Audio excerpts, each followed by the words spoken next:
Vitamin গ্রুপের ১৩টি ভিটামিনসের মধ্যে সবচেয়ে গুরুত্বপূর্ণ ভিটামিন হল ক্যালসিফেরল অর্থাৎ ভিটামিন ডি। অনেকের ধারণা সূর্যের আলোতে ভিটামিন ডি থাকে। তাই আমার আজকের এই ভিডিওতে এই ভুল ধারণা দূর করব, পাশাপাশি ভিটামিন ডি এর ফাংশনস, ইম্পর্টেন্স এবং সোর্স সম্পর্কে জানব। তো বন্ধুরা, ভিডিওটি স্কিপ না করে দেখতে থাকুন। আশা করছি প্রত্যেকটি লাইন আপনার জন্য হেল্পফুল হবে। আজকের বিষয় ভিটামিন ডি অর্থাৎ ক্যালসিফেরল। ভিটামিন ডি একটি ফ্যাট সলিউবল ভিটামিন। জন্মের পর থেকেই বডিতে ভিটামিন ডি তৈরি হওয়া শুরু হয়ে যায়। ভিটামিন ডি দু ধরনের, ডি2 আর্গো ক্যালসিফেরল এবং ডি3 কোলিক্যালসিফেরল। স্কিনের ইপিডার্মিস লেয়ারে 7 ডাইহাইড্রোকোলেস্টেরল বা স্টেরল নামক এক ধরনের ফ্যাট থাকে। এই স্টেরল সূর্যের উপস্থিতিতে ভিটামিন ডি তৈরি করে, যার ফলে একে সানশাইন ভিটামিনও বলা হয়। ভিটামিন ডি অন্য সব ভিটামিনের তুলনায় ভিন্ন।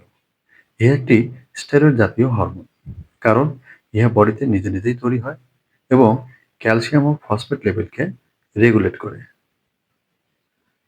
ভিটামিন ডি এর অভাবে নিম্নের কিছু রোগ হয়, যেমন রিকেটসিয়া, অস্টিওম্যালাসিয়া, অস্টিওপোরোসিস এবং আরও কিছু, যেমন ডার্মাটাইটিস বা চর্মের প্রদাহ, ফ্যাটিগনেস অতিশয় দুর্বল লাগা, মাসল উইকনেস পেশি দুর্বল হওয়া, মাসল ক্র্যাম্পস পেশিতে খিঁচুনি হওয়া এবং ডিমেনশিয়া মনে না রাখার রোগ।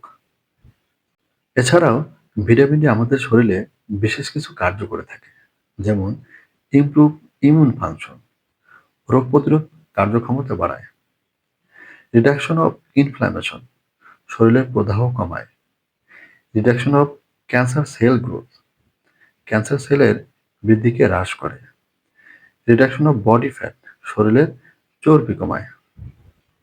বর্তমানে ভিটামিন ডি নিম্নের কিছু রোগের চিকিৎসায় ব্যবহার করা হয়, যেমন নিউরোমাস্কুলার ডিসঅর্ডার, স্নায়ু ও পেশি সম্পর্কিত গোলযোগ, কিডনি ডিজিজ, হাইপোথাইরয়েডিজম এবং diabetes mellitus. Sources: vitamin D এর জন্য মেইন সোর্স হলো সূর্য।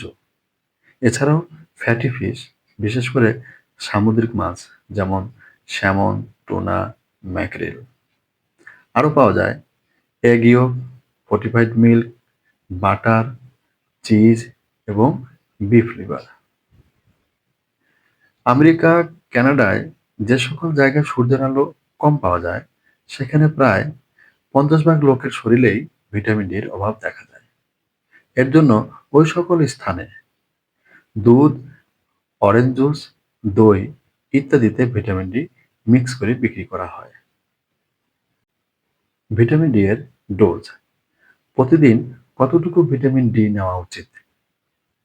0 থেকে 1 বছর বয়স পর্যন্ত প্রতিদিন 400 আইইউ, 1 থেকে 70 বা তার অধিক বয়স পর্যন্ত 600 থেকে 800 আইইউ প্রতিদিন।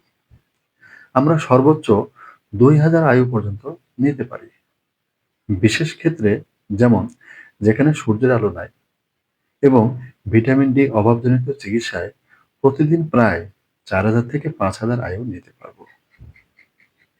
নরমালি 30 মিনিট সূর্যের আলোয় থাকলে প্রায় 1000 থেকে 2000 আইইউ ভিটামিন ডি পাওয়া যায়। তবে নরওয়েতে এই 30 মিনিটে প্রায় 10,000 থেকে 20,000 আইইউ ভিটামিন ডি পাওয়া যায়।